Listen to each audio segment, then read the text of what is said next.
எல்லாருக்கும் வணக்கம். நான் இயற்கை மருத்துவர் சுந்தரம் பேசுகிறேன். இதுக்கு முன்னாடி ட்ரீட்மெண்ட் எடுத்தவங்க, புதுசாக எடுக்க போகிறவங்க, அவங்க நிறைய கேள்விகள் கேட்டிருந்தாங்க. அதுக்கு ஒரு பதில் சொல்கிறதுக்காக இந்த காணொளி. சிறுநீரக செயலிழப்புன்றது எல்லாருக்கும் ஓரளவுக்கு எதனாலன்றது தெரியும். இருந்தாலும் நான் கொஞ்சம் சுருக்கமாக சொல்லிடுறேன். சிறுநீரகம் நம்ம உடம்பில் இருக்கிற சாப்பிட்டுட்டு சாப்பாட்டில் இருக்கிற சத்து போக திரவ உணவாக இருக்கிற கழிவு மிச்சம் மீதி என்ன இருக்கோ அதை சிறுநீரகத்து மூலமாக வெளியேற்றுறது தான் சிறுநீரகத்தோட வேலை. இப்போ சிறுநீரக செயலிழந்ததுக்கப்புறம் அந்த வேலை நின்று போயிடுது. அப்போ உடம்புல கழிவு தேங்குச்சுன்னா அந்த கழிவு ஒவ்வொரு உறுப்பாக சேர்ந்து நுரையீரல், மூளை, இதயம், கல்லீரல் அங்கெல்லாம் தேங்குச்சுன்னா அந்த உறுப்புகள் பாதிக்கப்படுது.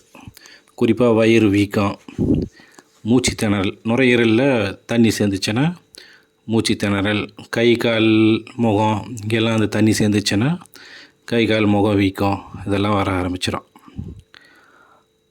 இதுக்கு முக்கியமான காரணம் பார்த்திங்கன்னா பிபி, சுகரு இதை சரியாக கண்ட்ரோல் பண்ணாமல், சரியாக கவனிக்காமல், கவனக்குறைவாக இருக்கிறவங்களுக்கு இது வந்துடுது. இது உடனே வர்றது கிடையாது. ரொம்ப நாள் கவனிக்காமல் இருக்கிறதுனால வந்துடும். மாத்திரை கத்திரை எதுவும் போடாமல், ட்ரீட்மெண்ட் கவனிக்காமல், டெஸ்ட்டு பார்க்காம இருக்கிறவங்களுக்கு இது வந்துடும். உடனடி சிறுநீரக செயலிழப்புன்னு ஒரு நோய் இருக்குது. அது அக்யூட் கிட்னி ஃபெயிலியர் சொல்லுவாங்க. இது பார்த்திங்கன்னா பிபி ரொம்ப அதிகமாகி, இல்லை ஒரு அதிர்ச்சினால் பிபி ரைஸ் ஆகி போச்சு, அந்த ப்ரெஷர்னால் கிட்னி ரொம்ப பாதிக்கப்பட்டு செயலிழந்து போயிடுறது. இந்த சிறுநீரக செயலிழப்பு இருக்கா இல்லையா அப்படின்னு தெரிஞ்சுக்கிறதுக்காக ப்ளட் டெஸ்ட் எடுப்பாங்க. யூரியா, கெரட்டின் மற்ற டெஸ்ட்லாம் கொஞ்சம் எடுப்பாங்க. அதோட வேல்யூ பொறுத்து அதிகமாச்சுன்னா, ஒரு 6க்கு மேலே போச்சுன்னா டயாலிசிஸ்க்காக ரெடி பண்ணுறதுக்காக கையில் சின்னதாக ஒரு ஆப்ரேஷன் பண்ணி டியூபுகள்லாம் வச்சு ரெடி பண்ணி வச்சுருவாங்க. அதுக்கப்புறம் வாரத்துக்கு 2 தடவையோ, ஒரு தடவையோ, 3 தடவை கூட டயாலிசிஸ் பண்ணிகிட்டே போவாங்க. இது வாழ்நாள் ஃபுல்லாக பண்ணிக்கிட்டே வரணும். இது விட்டால் வேறு வழி கிடையாது. அலோபதி பொறுத்த வரைக்கும், இங்கிலீஷ் மெடிசன் பொறுத்த வரைக்கும் இவ்வளோ தான் ட்ரீட்மெண்ட். இப்போ இந்த டயாலிசிஸ் பண்ணுறதுனால சில பிரச்சனைகள் ஒரு சிலருக்கு வர ஆரம்பிச்சிடும். ரத்த அழுத்தம் குறையிறது, அந்த வயிறு பக்கம் ஒரு இன்ஃபெக்ஷன் ஒன்று வரும், நோய் தொற்று, அது வர ஆரம்பிச்சிடும். தசைப்பிடிப்பு இதெல்லாம் வந்துடும். வேறு சில சின்ன சின்ன பிரச்சனைகள்லாம் வர ஆரம்பிக்கும். அதுக்கப்புறம் கிட்னி நாளாக நாளாக சுருங்க ஆரம்பிக்கும். உடம்போட எடை குறையும். உடம்பு சத்துமானம் குறைய ஆரம்பிச்சிடும். ரத்தம் குறைய ஆரம்பிச்சிடும். அதுக்கப்புறம் அதுக்கு அயன் இன்ஜெக்ஷன் போடுவாங்க. இது அப்படியே கொஞ்சம் கொஞ்சமாக இதயத்தை பாதிக்கும். அதுக்கப்புறம் கல்லீரலை பாதிக்கும். அப்புறம் ஒரு குறிப்பிட்ட நாளுக்கு அப்புறம் டயாலிசிஸ் பண்ணால் உடம்பு தாங்காது அப்படின்னு சொல்லி டயாலிசிஸை நிறுத்த ஆரம்பிச்சிருவாங்க. இது இப்போதைக்கு எல்லாரும் தெரிஞ்ச விஷயம், எல்லோரும் ஃபாலோ பண்ணுறது. ஆனால் இதிலிருந்து குணமாகி வெளியில் பழைய நிலைமைக்கு வரக்கூடிய சிகிச்சை முறை இருக்கிறது நிறைய பேருக்கு தெரியாது. இருந்தாலும் நிறைய பேர் இதுக்காக முயற்சி செய்வாங்க. வேறு சில டாக்டர், வேறு சில துறைகளில், வேறு சில மருத்துவ முறைகளில் போய் முயற்சி செய்கிறாங்க. ஆனால் அவங்களுக்கு பலன் கொடுக்கறதில்ல. அதுக்கு காரணம் அந்த மருந்துகள் சரியாக வேலை செய்யாது. ஆனால் வேலை செய்கிற மருந்து, இதிலேருந்து வெளியே வர மருந்தெல்லாம் இருக்குது. அது நிறைய பிரபலம் கிடையாது. இப்போதைக்கு அதெல்லாம் நல்லா டெவலப் ஆகிருக்கு. வெளிநாட்டிலலாம் நம்ம ஊரில் இருக்கிற மூலிகை மருத்துவம் மாதிரி வெளிநாட்டில் இருக்கிற மூலிகை மருத்துவ தாவரங்களில் இருக்கிற மருந்துகள்லாம் எடுக்கிறாங்க. அது நல்லா வேலை செய்ய ஆரம்பிக்குது. பக்க விளைவுகள்லாம் எதுவும் இருக்கிறதில்ல. ஏன்னா மருந்துகளை அந்த மாதிரி தயாரிக்கிறாங்க. இங்கே இருக்கிற மாதிரி மருந்துகள் குரூடாக கொடுக்கறதில்ல. அங்கே வீரியப்படுத்துதல் முறை, அதை தனியாக பிரித்து எடுக்கிறது, இந்த மெத்தட்லாம் நல்லா ஃபாலோ பண்ணி இப்போ நல்லா டெவலப் பண்ணுறாங்க. அதில் எந்த வித சைடு எஃபெக்ட்ஸும் கிடையாது. ரொம்ப முத்தி போனவர்களுக்கு மருந்து வேலை செய்யாது, அவ்வளோதான். மற்றபடி ரெகுலராக மருந்து எடுக்கிறவர்களுக்கு எந்த பிரச்சனையும் வரதுக்கான வாய்ப்பு இல்லை. அந்த மருந்து ஒன்று இருக்கிறது நிறைய பேருக்கு தெரியாது. அது ஒரு சில டாக்டருக்கு மட்டும் தெரியலாம். இப்போ அந்த மருந்து தான் நம்ம சிறுநீரக செயலிழப்பு நோயாளிகளுக்கு கொடுத்து படிப்படியாக ரிசல்ட்டு வர ஆரம்பிக்கிறோம். இது ஆரம்பத்திலே வந்துட்டால் கெரட்டின் லெவல் 6, 4, 5 அப்படி இருக்கும்போது வந்துட்டாங்கன்னா அவங்க 2-3 மாதம் இல்லை 6 மாதத்துக்குள்ளே நார்மல் வர வச்சு டயாலிசிஸ் போகாமல் பார்த்துக்குறோம். டயாலிசிஸ் போகிறாங்க, ஒரு 6 மாதமாக போகிறாங்க, 2 மாதமாக 3 மாதமாக போகிறாங்கன்னா அவங்களுக்கு வந்து ஒரு 6 மாதத்துலேருந்து 1 வருஷத்துக்குள்ளே கெரட்டின் லெவல் கம்மி பண்ணி நார்மல் வர வச்சு அதுக்கப்புறம் டயாலிசிஸை படிப்படியாக நிறுத்துவாங்க. இந்த ட்ரீட்மெண்ட் எடுக்கும்போது கம்பல்சரி டயாலிசிஸோடு தான் எடுக்கணும். டயாலிசிஸ்ன்றது கிட்னிக்கு ஒரு ரெஸ்ட் கொடுக்குற மாதிரி தான்.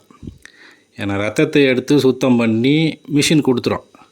அது வரைக்கும் சிறுநீரகம் வந்து ரெஸ்ட்டில் தான் இருக்கும். இந்த நேரத்தை நம்ம பயன்படுத்தி ரெஸ்ட்டில் இருக்கிற கிட்னிக்கு போதுமான தேவையான மருந்து, ஊட்டச்சத்து இதெல்லாம் கொடுத்தோம்னா அது செயல்பட ஆரம்பிக்கும். கொஞ்சம் கொஞ்சமாக தானே சரி பண்ணிக்க முயற்சி பண்ணும்.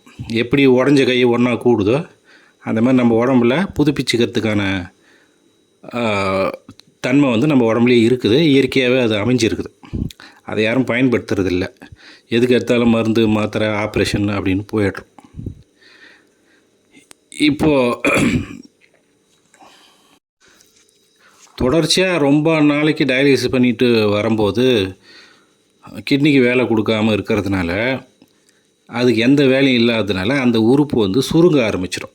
கொஞ்சம் கொஞ்சமாக சுருங்க ஆரம்பிச்சிடும். ஏன்னா அதுக்கு எந்த வேலையும் இல்லை. அதுக்கு நீங்கள் வாய்ப்பு கொடுக்கக்கூடாது. அது ரொம்ப நாள் எடுத்துட்டிங்கன்னா இந்த மருந்து கூட அதுக்கு வேலை செய்யாது போயிடும். அதனால் ரொம்ப கிரானிக் கேஸில் இருக்கிற வருஷக்கணக்கில் 3 வருஷம், 4 வருஷம், 5 வருஷம் டயாலிசிஸ் பண்ணுறவங்க அந்த சுச்சுவேஷனுக்கு, அதாவது 4th ஸ்டேஜ் அப்படின்னு சொல்லுவாங்க, அந்த சூழ்நிலைக்கு போயிடுவாங்க.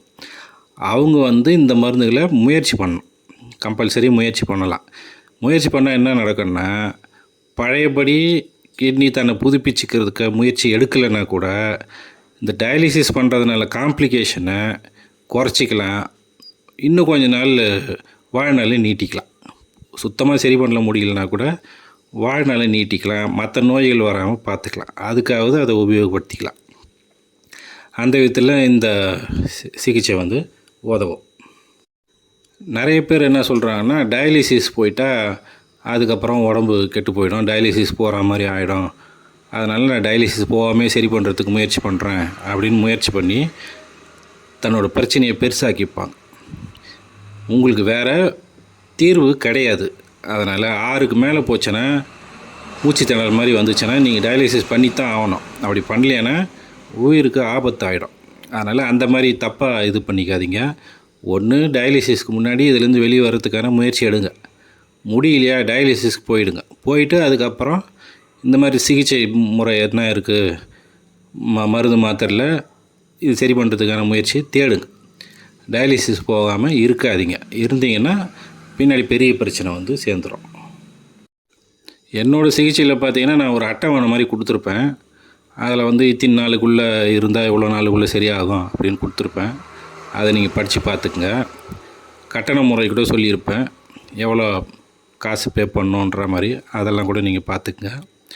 அடுத்தது எங்கே இருக்குது ட்ரீட்மெண்ட், எங்கே பண்ணுறாங்க அப்படின்னு சொல்லி கேட்பாங்க. இது வந்து திருவள்ளூர் பக்கத்தில் திருநின்ற ஊரில் இருக்குது.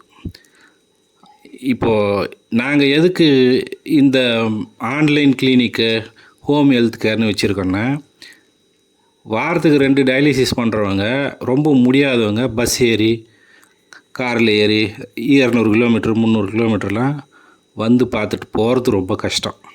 அதனால் நாங்கள் என்ன சொல்லுவோன்னா, இந்த மாதிரி பேஷண்ட் தமிழ்நாடு ஃபுல்லாக நிறைய பேர் இருக்காங்க.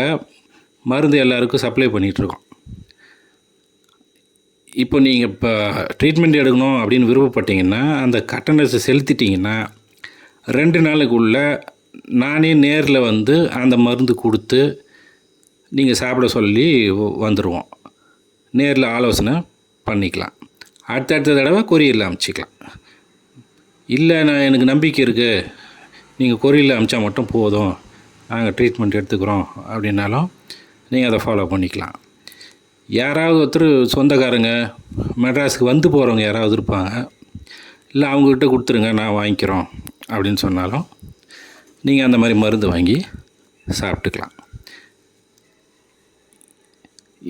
இந்த சிகிச்சை முறையை நீங்கள் பயன்படுத்திக்கங்க. முடிஞ்ச அளவுக்கு முயற்சி பண்ணி சரி பண்ணிக்கங்க.